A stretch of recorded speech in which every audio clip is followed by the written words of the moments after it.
Ketika berbicara tentang kondisi keuangan perusahaan yang sedang mengalami masalah, istilah "pailit" dan "bangkrut" seringkali digunakan secara bergantian. Namun, kedua istilah ini memiliki arti dan implikasi hukum yang berbeda. Memahami perbedaan antara pailit dan bangkrut dapat membantu pelaku bisnis mengelola perusahaan dengan lebih baik dan menghindari situasi yang merugikan. Pailit, status hukum dan kondisi keuangan. Pailit adalah kondisi di mana perusahaan dinyatakan tidak mampu membayar utangnya yang telah jatuh tempo. Ini diatur dalam UU Nomor 37 Tahun 2004 tentang kepailitan dan penundaan kewajiban pembayaran utang. Berdasarkan undang-undang ini, sebuah perusahaan dapat dinyatakan pailit oleh pengadilan niaga jika 1. Memiliki 2 atau lebih kreditur. 2. Tidak membayar sedikitnya 1 utang yang telah jatuh tempo.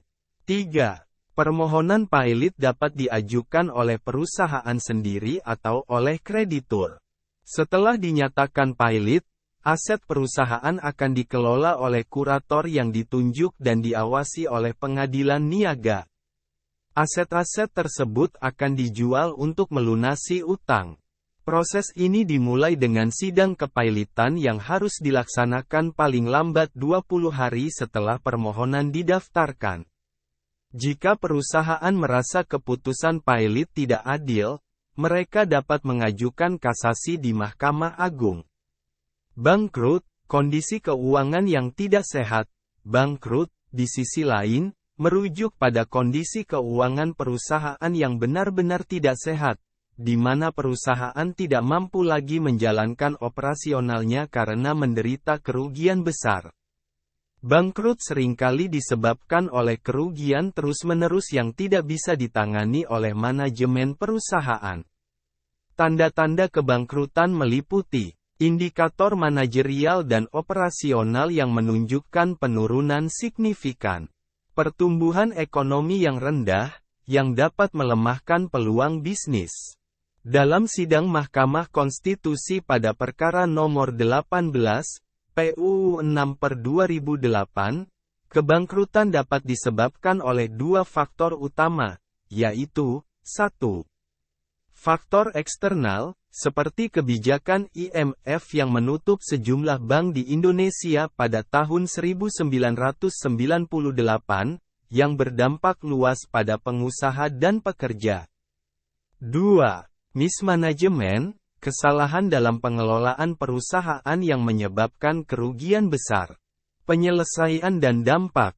Perusahaan yang dinyatakan bangkrut oleh pengadilan masih bisa beroperasi di bawah pengawasan pengadilan dan mendapatkan perlindungan terhadap kreditur sampai kondisi perusahaan membaik.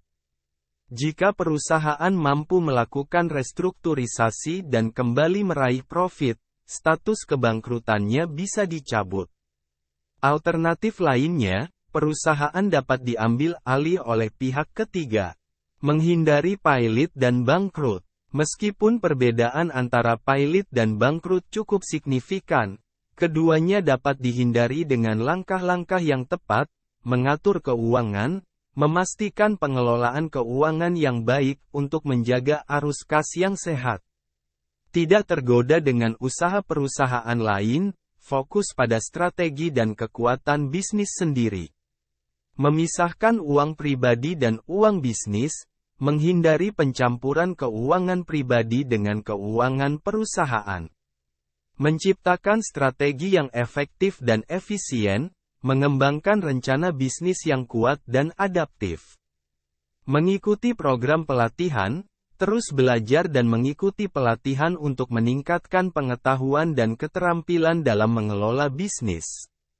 Kesimpulan, pailit dan bangkrut adalah kondisi keuangan yang dapat mengancam keberlangsungan perusahaan, namun keduanya memiliki perbedaan mendasar dalam segi hukum dan penyebab. Dengan pengelolaan keuangan yang baik dan strategi bisnis yang tepat, perusahaan dapat menghindari kedua kondisi tersebut dan menjaga stabilitas serta pertumbuhannya di tengah tantangan ekonomi.